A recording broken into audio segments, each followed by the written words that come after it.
They want the magic pill on day one. You know, they say, well, if it's going to enhance everything, it's not going to fucking enhance. What's going to enhance is that you doing the same thing tomorrow, and then you doing the same thing, and then 6 months' time, and in a year's time. But people don't want that anymore. Oh, the weather shit. Okay, get a raincoat. You know, the grass is muddy. Get some Wellington boots.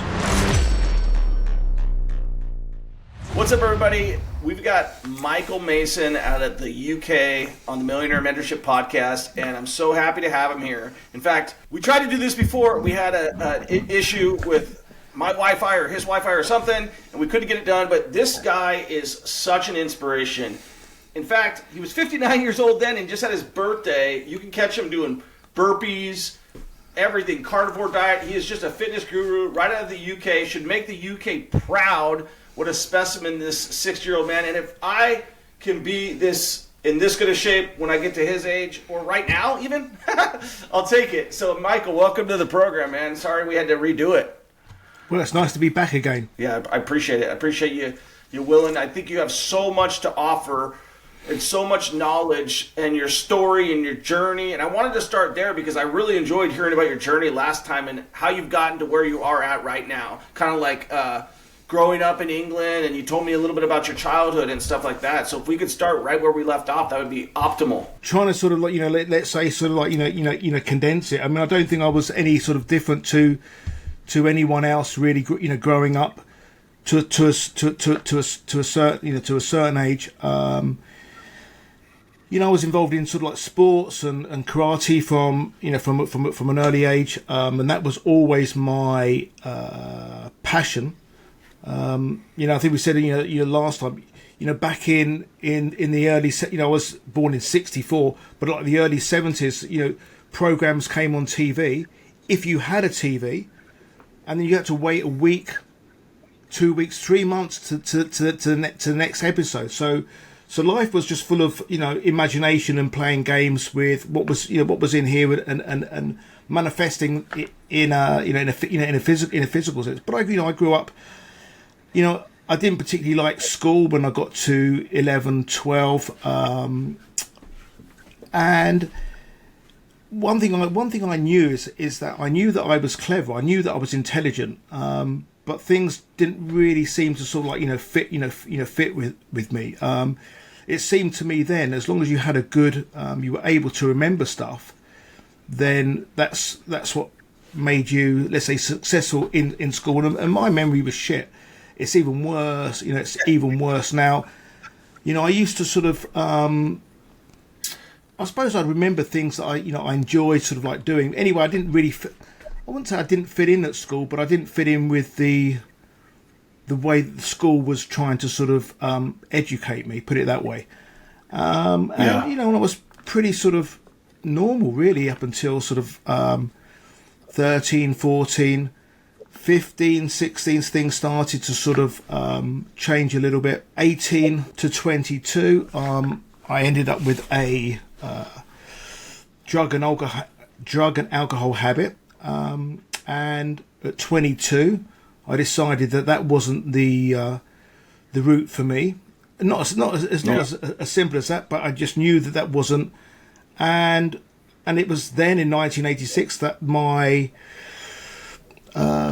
pursuing of trying to be, I wouldn't say like trying to be a better person, but trying to sort of, in a sense, that's what it was. I wanted to see how good I could become, see if I could try and, to a degree, replicate some of the programs that I watched as a kid.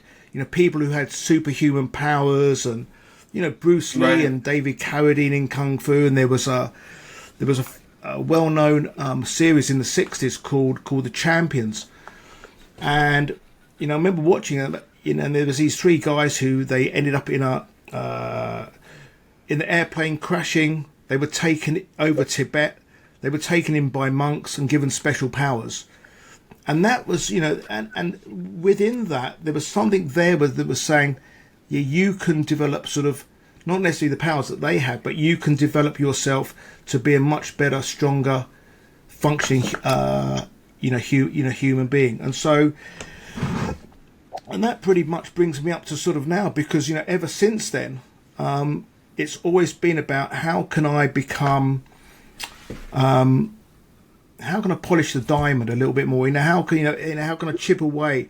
Sometimes you see all these images that there's a big guy and he's chipping himself away, and he's taking a bit more, and he's taking a bit more, and then underneath the superhuman sort of like evolves from that. And that's how I sort of see my life and my evolvement as a human being. So I mean, that brings me up to last time we talked about it. Last time we talked about it, I shared with you that I also quit drinking in back when I was, it was 2007, and kind of my, your life just kind of changes, right? Like whatever that journey is, like we said, it wasn't as quite, like you said, it wasn't as quite as simple as just quitting. I'm sure there was something that led up to that. For me, there was a lot of bad decisions, a lot of bad everything, and then that energy's got to go somewhere.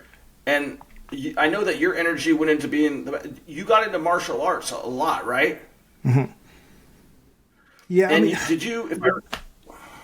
I don't know if it was a question of, right, I'm not going to do that, I'm going to put my energy into that. I just knew that the path that I was on, it was like, something, I don't know whether it was something or someone was telling me, but I knew myself, Mike, this isn't your path. This isn't your path. You may not know, or I may not have known then what my path was, but I knew that it wasn't that. So I didn't have anything sort of defined, but as a consequence of the passions that I had, that's where I suppose I put some of that energy in trying to sort of discover what my path was, who I was, who, and I suppose that cliche, who am I? And still don't know, but I know a little bit. But I know a little bit more. I know a little bit more now than I did than I did. But that's the same. That's the same with most people. I would hope anyway. Yeah. I don't think anybody truly knows who they really are, and I think everybody's trying to search to. I mean, hopefully, if you're listening to this, you're trying to become a better person, and that's what our goal is to use. And the reason I find you so inspiring is like people always use age as a number of like, hey, this is where like my life kind of ends, and you are inspiring people and saying, hey, I'm 60 years old, look at me. And I'm going to say it for you so you don't have to, but I guarantee you if you took most of the people out of the military and you put them next to you and have them do the same stuff, they wouldn't be able to keep up. And so I think, a lot of people on social media these days, they speak in words. And I find it so encouraging to see somebody speak in actions, especially guys who are doing things a little bit different. And we have a lot of different topics to cover in that. Like your fitness is different, your diet is different, your lifestyle is different, and because of that, your mindset is different. And I'd like you to make a compelling argument to me, somebody who has considered this.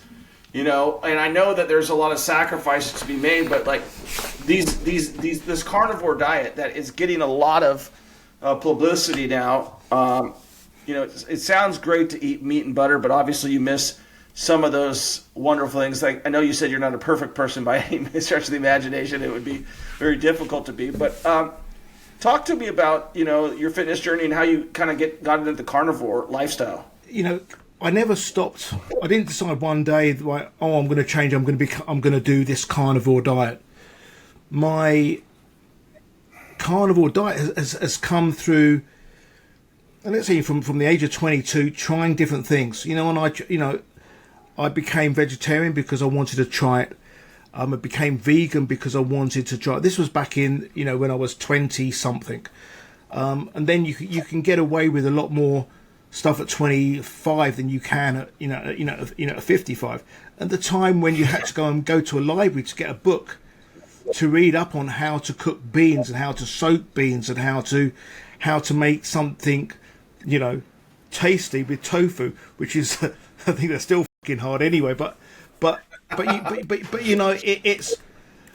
But I like that experimentation of what can I do with this, and and after sort of like 3 years, I knew, well, this isn't really for me. And then I went on and tried other things. I mean, I don't think there's many, let's say, diet or nutrition programs that I haven't tried. And I always knew that, eating meat, I always felt good eating meat. So ever since then, pretty much my diet has been a heavy meat diet.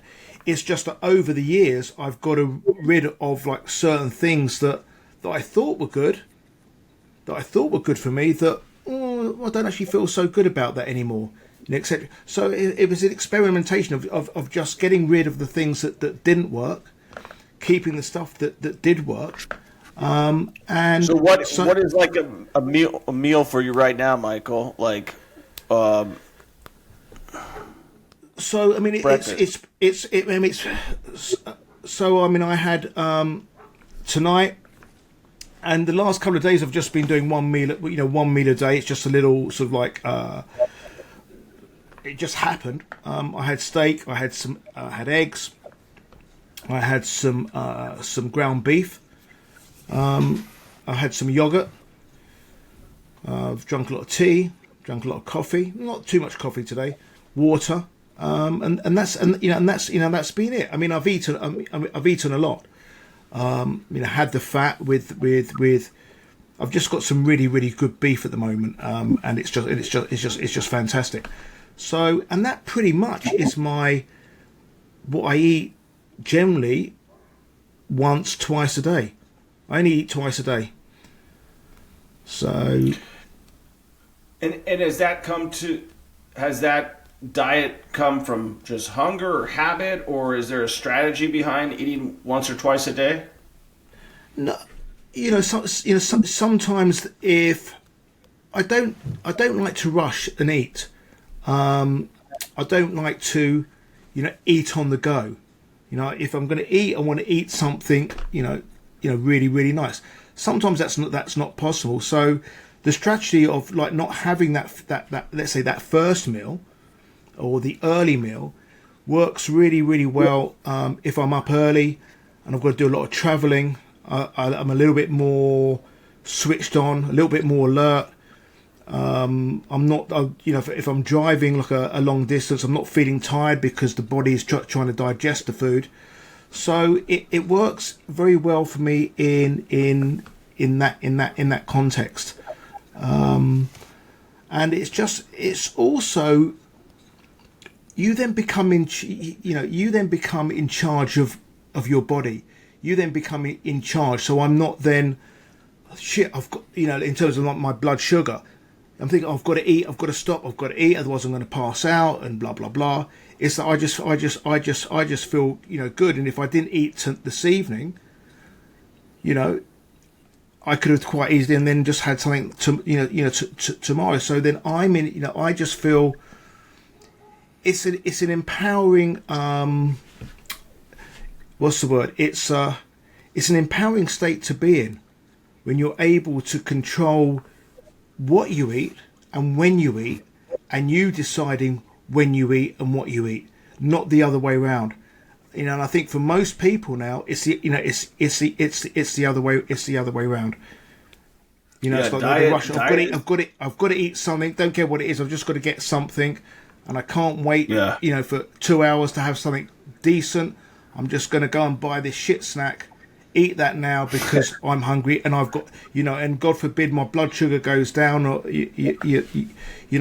and for me that's not an empowering state to be in. And you're actually in the UK where they take a moderate look at what you put on the shelves. But you come to the United States here, and everything on the shelves is poison because we're like lab rats over here, and the politicians and the corporations have pretty much said, have your go at them. Like all the coloring, the bleaching, the formaldehyde, everything that you're not allowed to do, the GMO, everything in a lot of different countries. People talk bad about Russia, but they don't let that is. I would say the difficulty of, and not trying to place blame, but the difficulty of trying to eat healthy is fighting against the fast food, fighting against the addictive stuff that they put in their chicken, all of the temptations out there. And that's why it is. I mean, I get it, man. You must feel pretty powerful to walk past all that stuff and just be able to say no, because it makes you feel so good, right? Well, and the thing is, it's not just about what they're putting into the food stuff. Right. The UK is different. You know, you take a packet of some cereal from the US and you compare it to what's in the UK, and there's, you know, the UK is, to a degree, is fairly sort of clean. That, you know, you go onto a US pack and it's like another 30 odd, you know, ingredients which you can't say the name, etc., etc.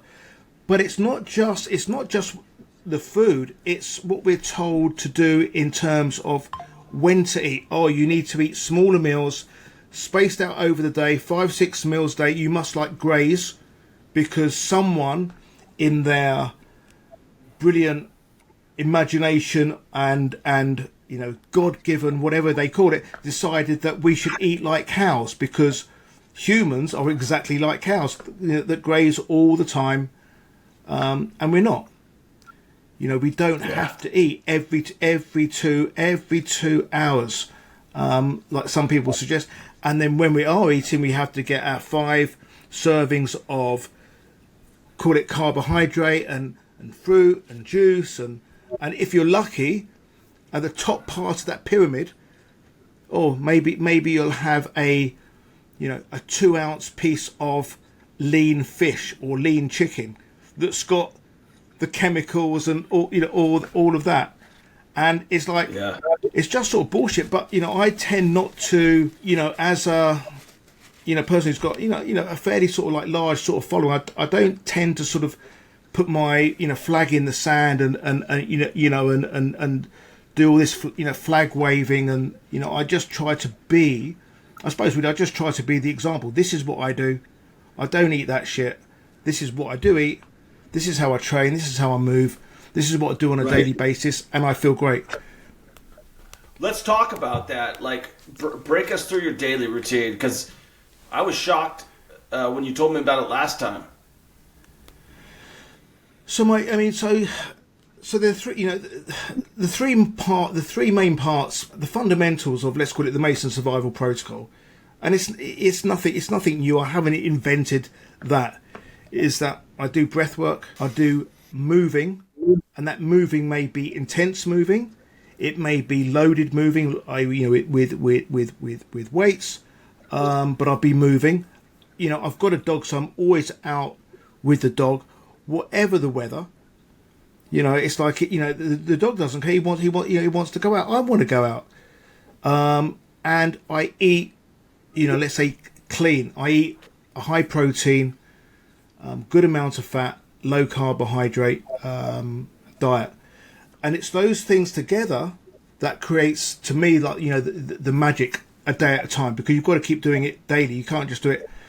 So it's like, you know, so I wake up in the morning, I hydrate, and then I just do some very simple breath work, and a lot of people, you know, they want the magic formula for breath work. They want the one that's so secret that only one person in the last 15,000 years ever knew, and somehow he's managed to pass on that to this one person there, and it's like, you know, that's, well, we all know the story, and it becomes sort of like complicated. And so I just do very simple breath work, even though the breath work in itself can be really, really profound.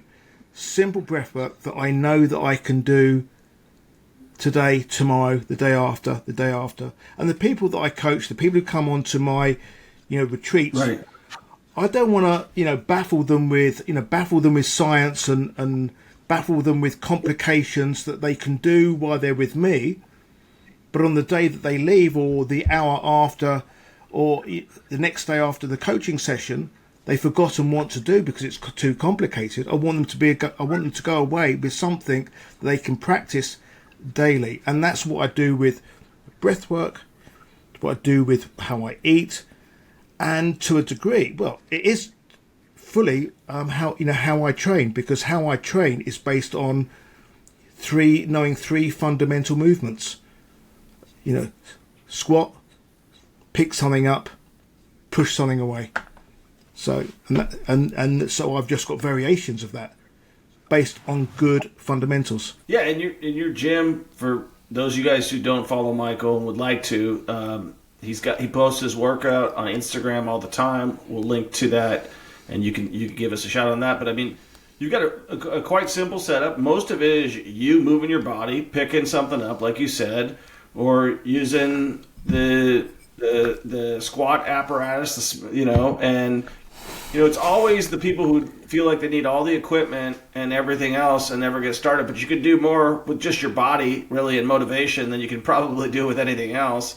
And I'm no fitness expert, but I know the human psychology and the stuff that, like, I think anybody who's listening right now, no matter how good a shape you are, probably you want to get in better shape. I mean, when I've pulled my audience, like, what is your one, like, superpower that you would like to have? Endless energy always wins, right? So if anybody could have endless energy, like, you could accomplish everything that you wanted, right? Because you're, like, on this, like, the limitless drug that Bradley Cooper took. That's the one that I want. That's the one that everybody wants, the magic pill. I did have a sidebar in the diet, something that I've been considering taking, just because I believe, not that it's a magic pill, but I believe it's something that I could do, and I wanted your opinion about it, was there's these things, the healthy greens. AG1 is the one I hear about the most often, which is the essential greens, the supplements that you would want to take daily. Do you take any sort of supplements like greens or anything like that besides your additional diet? No, I don't. I mean, and it's a question that I get asked an awful lot. What supplements do I use? And I don't use anything. I have creatine, but I forget to take it.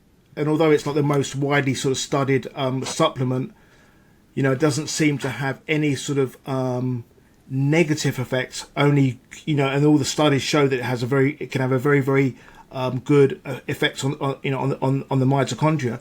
I forget to take it.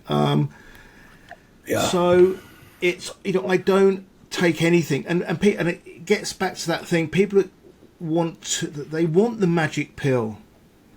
Yeah. They want the magic pill on day one. Oh well, yeah. If it they say, well, if it's going to enhance everything, it's not going to fucking enhance. What's going to enhance is that you doing the same thing tomorrow, and then you're doing the same thing, and then 6 months' time, and in a year's time. But people don't want that anymore. People don't want that. Well, how long is it going to take? 6 months. Well, they'll go to someone else who'll charge more. I'll do it in for 4 months. And then someone charges even more. I'll do it in 2 months. And then all of a sudden someone comes along and says, like, I'll do it in one day. Take this, this bag of pills, everything. It's going to cost you $18,000, but you're going to feel like $1 million. And it's like, yeah okay. Because there are people like that. And it's like... Yeah, you're right. You're right. And you know what? There's so many scammers because of that. Like, I'm not going to say who it is because I'm not 100% sure, but I did have someone that I spoke to recently, and I'm like, this person is full of shit, and I'm looking at their socials, and exactly the same thing that you're telling me is going on, where they're saying, like, oh, this is an instant result. I went from this to this in no steps. I'm like, bullshit, man. Success leaves steps, whether it's in the gym, whether it's in business. You can't just get there by taking a magic pill, by hitting the lottery, by picking the right stock, by any of that bullshit. You actually have to put in the work. And even though I'm asking you those questions, I know the answers. I got to put in the work if I want to get in Mike Mason shape. So let's talk about, like, you're right. You said you're right in the middle of launching some really cool things.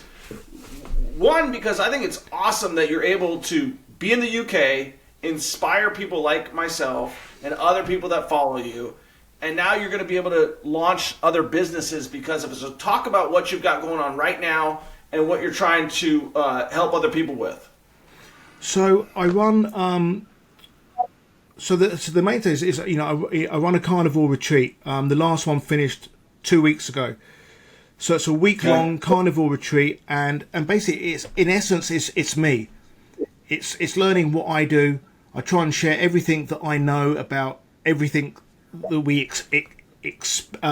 experience on the retreat, from cooking to breathing to training, and ultimately just getting out in all weathers. It's in the most beautiful part of the Scottish Highlands, which is the mountains part of the UK. And so I've got another one up in May, and then I've got another one in October. So I'm now launching a carnivore beef snack business. So that's going to go live. Probably, I would imagine it's going to go live. We're going to hit the button. It's going to be a sale in about 3 weeks' time. Copy that. And Where that can they is buy that products, and what are they? So it's a beef jerky, basically. Two products. I love beef. 2 ingredients. Beef. It's the finest beef that I think anyone's going to get in the UK. Fully pastured, fully grass fed. Older animals. They haven't been slaughtered 8 months. They've been left just to roam around. It's fantastic beef and salt. And that's it. And it's, I mean, if I say so myself, it is sort of like delicious, because it's what I've been making myself. And everyone says, well, when are you going to be able to sell it? When are you going to sell it? And I said, well, I'm just making it for myself. And then all of a sudden, I'm now launching it. So everything's yeah. Talk about the business side of that. Like, did you have to do like a co-packing kitchen?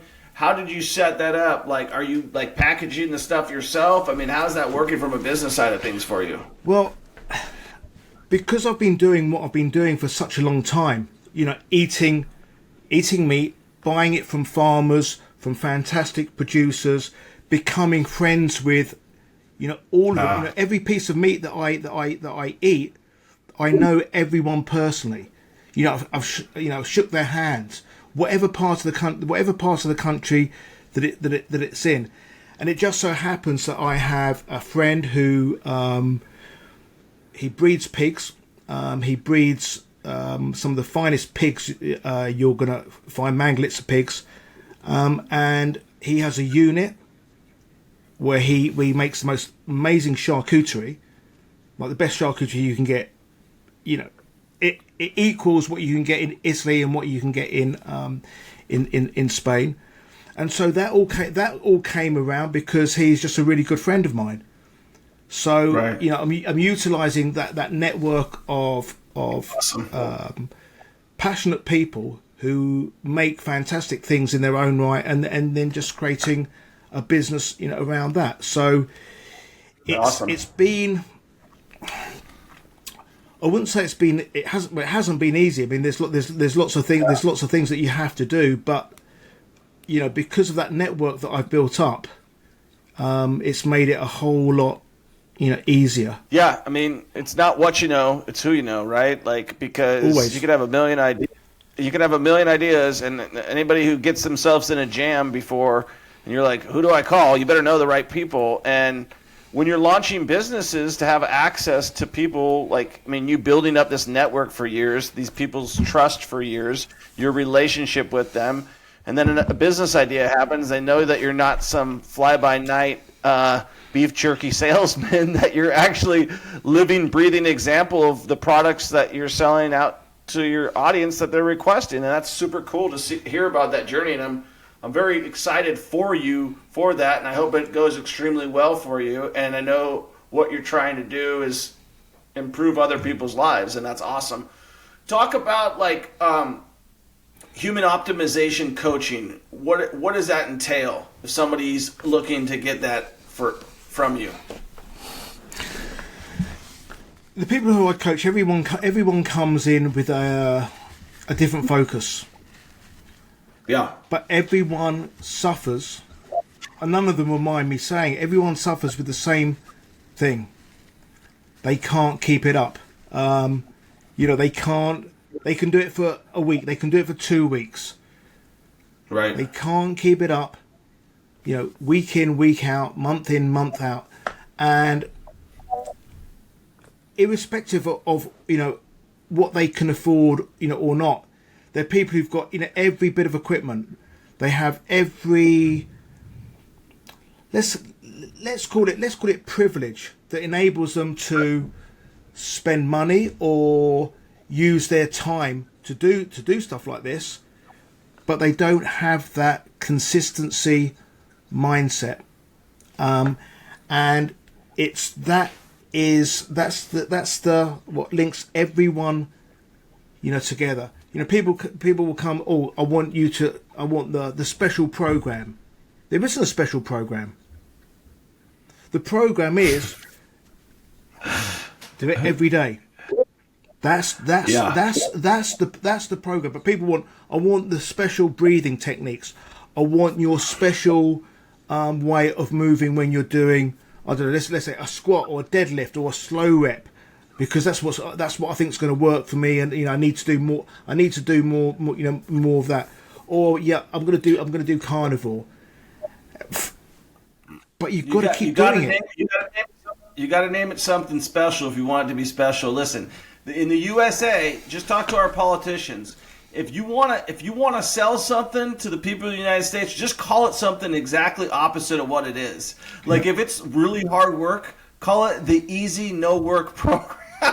And just hit them with that, because I'll tell you what, they did the Inflation Reduction Act out here, and it had nothing to do with inflation or reduction, but everybody's like, that sounds good, let's vote for that, right? And so, yeah, packaging has a lot to do with it, but I agree with you. And sometime, I know you coach people, I wanted to ask your perspective on this, Michael.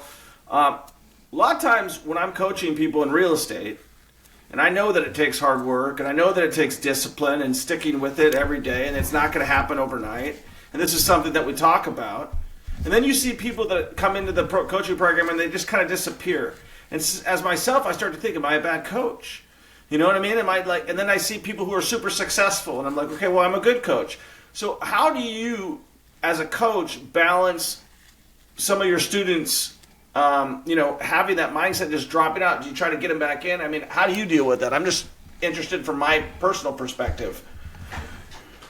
Because I don't try to get them back in.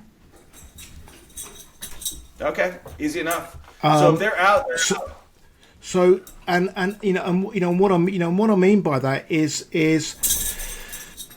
for whatever reason, if I'm not a high five type of coach, whatever it is, whether it's breath work, whether it's food, whether it's training, whether it's mindset, I'm not going to sort of like, oh, well done, you're doing so well and everything. And I lose more people than perhaps I should be, because it's like I tell people how it is, and some people don't like that, and it's like, well, I like it, but you don't like, if your student has a major win, you're just like, hey, back to it.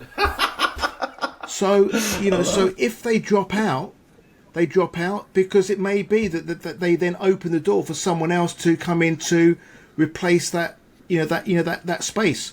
I've only got a limited amount of space. If you want me to blow smoke up your ass, then I'm not the person. I'm not the person to do that.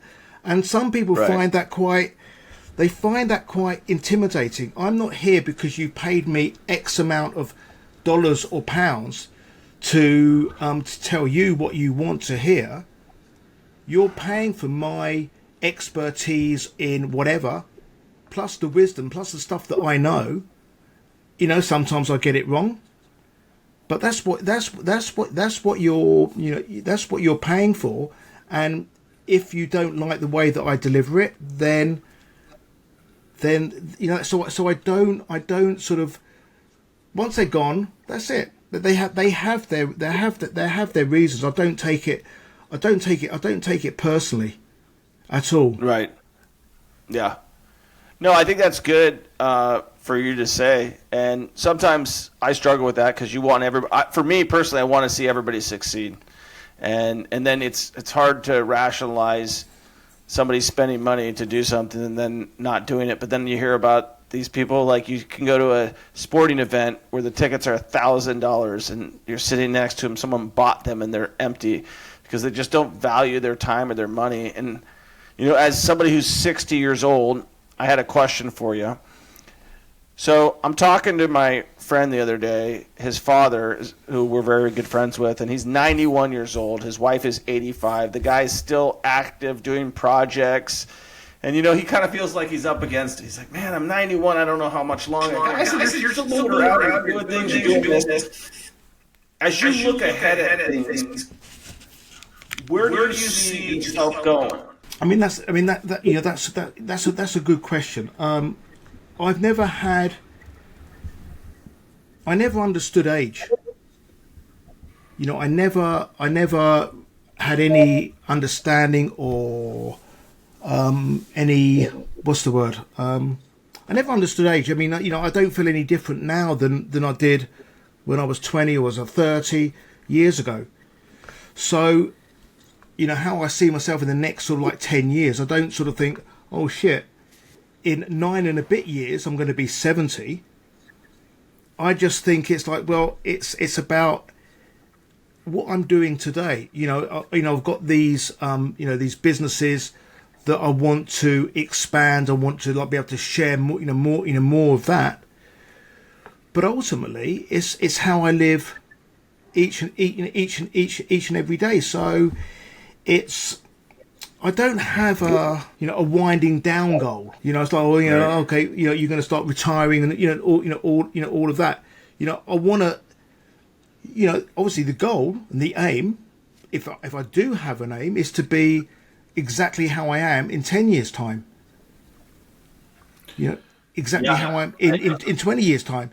But I don't know. All I can control is what I'm doing now. Now, going into, I love the fact that you live one day at a time, and it truly speaks to who you are and what you become. I think, a lot of this, I'm glad we actually got to talk twice, because it's reinforcing some of the good habits that you have. And I think too many people, myself included, we try to visualize our best self, right? But then we don't put in the work daily that we need to get it. And health and fitness, for whatever reason, is, in my opinion, is the most difficult to control. So you're a true inspiration to a lot of people, especially, and I know you say age is nothing but a number, but you were like, hey, you're letting people know I'm 59, about ready to be 60, and this is what I'm doing. So that it's a number to a lot of people, and you're proving that you've kind of figured out the fountain of youth a little bit, which is eat good, work out daily, and do limited things. How much time do you spend on all of this? I spend longer walking my dog than I do in the gym. I play around. I play around with stuff. With in the gym, depending on if it's nice weather, then I'm out more. But I don't really work out for more than 25 minutes. So it's to me it's more important, I think, that people just get out, start walking around the block, go into a nice park, go into a nice forest, and just start doing that regularly, whatever the weather. And people do, it's like, oh, the weather's shit. Okay, get a raincoat. The grass is muddy. Get some Wellington boots. And the thing is, and this is the people without dogs, but people with dogs, a lot of people do the same thing. They get a dog walker. Walk the fucking dog. It's your dog. It's like, he wants you. You're his master. He wants you to go with him or her. Doesn't want someone else. Don't buy a dog because you're going to get someone else to walk it for you. And if you don't have the time, then okay, the things happen. Fine, understand. A day here, a day there. You go on holiday. I understand. I understand that, but not every day. Don't get a dog walker every day. It's like that's one of my that sort of annoys me a little bit, as you can probably see. But yeah, I love it. I love that it doesn't annoy you. So you get the right gear, and you get wet. We got wet today, I mean, it was like really sort of like, you know, coming down today. But, you know, I've got all the... But I'm in the forest. It's pissing down with rain. It's muddy. It's fantastic. This, you know, it really is, you know, the simple cliche, one day at a time, one walk at a time, 10 minutes at a time. You know, and that's it. And you just build up layer and layer and layer and layer and layer. And as you build up more layers, you become more resistant, you become more resilient, and more resilient to that, the little monkey on the shoulder saying, yeah, it's nice and warm in here and blah, blah, blah. You can do it tomorrow. You can do it tomorrow. You'll start tomorrow. You'll start next week. You know, I had people with people who wanted to do some coaching with me. And this was back in November. And they were saying, okay, I want to do some coaching with you. Want to start in January. And that's like 6-8 weeks away. Well, what's wrong? What's wrong? What's wrong now? What's wrong tomorrow? What are you waiting for? You know, you may die, or you know. And this is what you know. So that's why people, even now, I would imagine people are starting to think, shit, I fucked up with my resolution, because most people do. We're now, you know, almost the end of February. They're thinking, oh, we got Easter, I'm going to have loads of Easter eggs and blah, blah, blah. And then we got the summer, and I'd really like to be in shape for the summer, but, you know, we're going to be drinking on the beach and blah, blah, blah. I'm going to make a change in 2025. That's like 10 months away. And I guarantee there's going to be lots of people like that. And I imagine lots of people who are listening in on this are thinking like, I'm actually thinking that exactly the same, you know, same thing. Start now. And that's it, because that is all we have. That is all, you know, this present moment is all we have. That's it. Right. That's my view on life. Next year, next week, 3 hours time. To me, that's just an illusory perception.